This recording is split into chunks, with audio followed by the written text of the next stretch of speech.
नमस्कार, मैं GRS news के लिए गिरीश सिकरवार। 5 राज्यों की चुनावी तिथियों का ऐलान हो गया। बंगाल में 2 चक्र में चुनाव होंगे।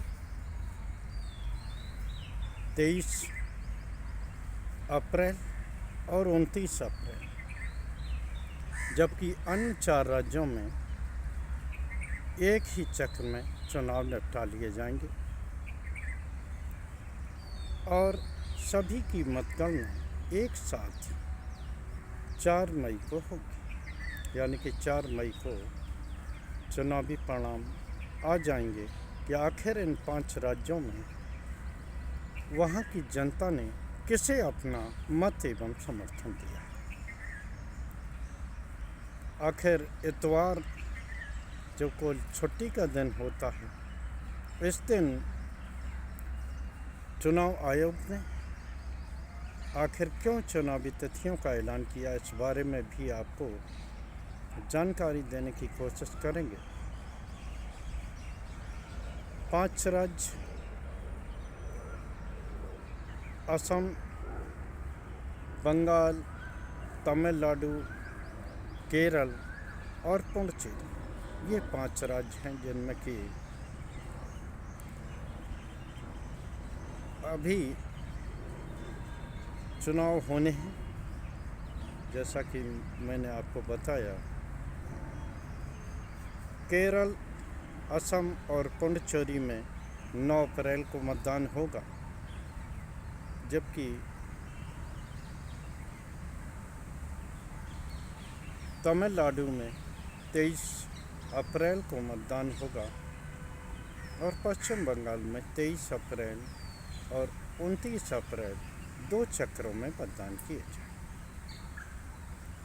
तो क्या कारण रहा जिसको कि लेकर चुनाव आयोग ने, या यूँ कहिए कि मुख्य चुनाव आयुक्त ज्ञानेश कुमार ने हड़बड़ी में चुनावी तिथियों का ऐलान किया। आप भूले नहीं होंगे कि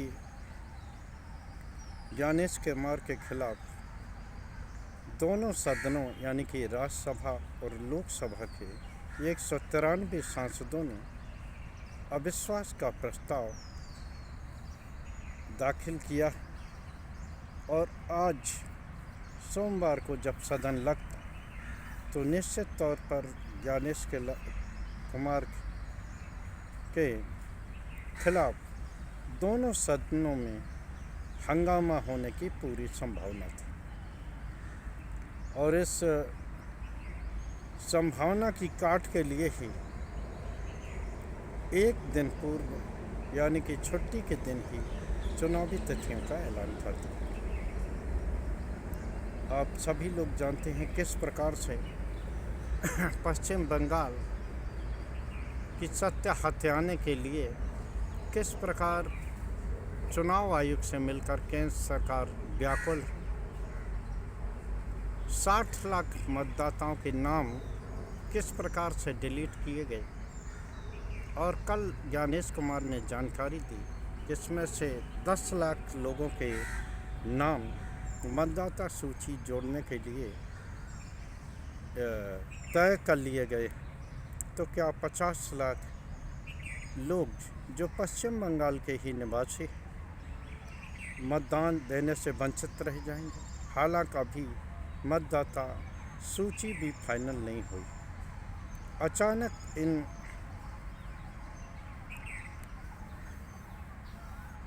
तिथियों की ऐलान में ज़रूरी क्या था?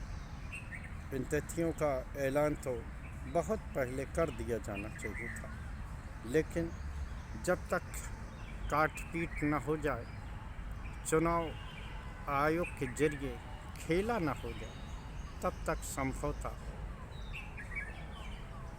किसी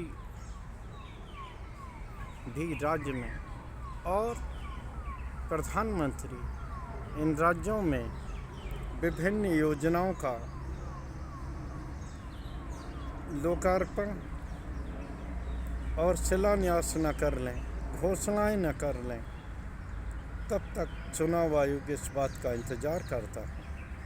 उसके बाद ही चुनाव तिथियों का ऐलान होता है। ये बात अब दबी छिपी या राजनीतिक आरोप नहीं रहे।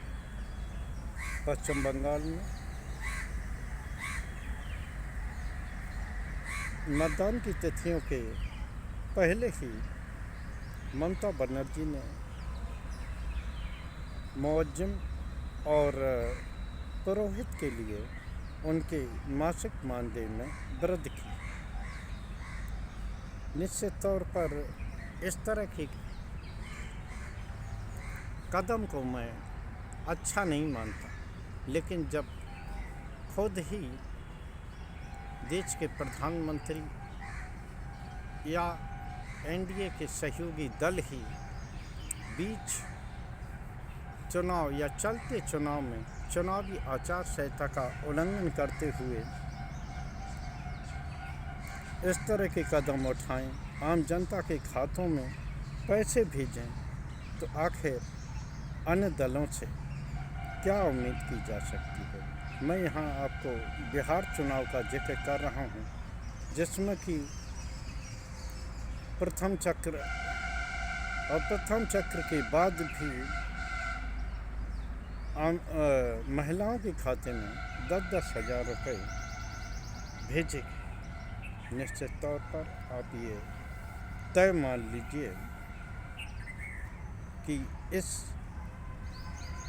कदम का भी चुनाव पर फर्क पड़ेगा, क्योंकि आम जनता अब नकद जो पैसे आते हैं उसको लेकर ही अपना मानस बनाती है। खैर, इन्हीं सब बातों का जिक्र या इन्हीं सब बातों के प्रश्नों को पूछा गया और इस प्रश्न को सुनकर भी ज्ञानेश कुमार कई बार असहज हुए, जब पत्रकारों ने स्पष्ट तौर पर एसआईआर प्रक्रिया और आचार संहिता आदि के लेकर सवाल खड़े किए, लेकिन इस सवाल का जवाब ज्ञानेश कुमार किस प्रकार देते हैं। और हालांकि मैं आपको बता दूं, न तो सत्ता को और न ही कोई संवैधानिक संस्थाओं को अब लिहाज सन रही है, और न ही वो आम जनता के जुड़े सवालों को ही जवाब देना चाहते हैं। खैर, चुनावी डुगडुगी बज गई है, तो निश्चित तौर पर आप तय मानिए कि अब 5 राज्य चुनाव मोड़ में रहेंगे और देश के प्रधानमंत्री और सत्ताधारी दल, जिन्हें कि गैस की कमियों और विदेश नीति एपस्टीन फाइल को लेकर उनको कोई जवाब देने में तकलीफ़ हो रही थी और सदन में किस प्रकार विपक्षी दल उन्हें घेर रहे थे, अब थोड़ी राहत मिलेगी, क्योंकि सभी दल अब इन मुद्दों पर बात न करके संभवतः चुनावी मैदान में कूदेंगे और उन्हें एक तरह से इसी मुद्दों पर घेरने का प्रयास। लेकिन हो सकता है कि अब इसकी जगह राज्यों में भी, जो कि अभी सदनों में जो नारे सुनाई देते थे, अब इन राज्यों के चुनावी सभा में या इन राज्यों में भी कहीं एपस्टीन फाइल या गैस की कमियां जैसे मुद्दे ही हावी न हो जाएं और राज्य का जनमानस कहीं इन मुद्दों पर ही वोट न दे दे, मत एवं समर्थन न दे दे।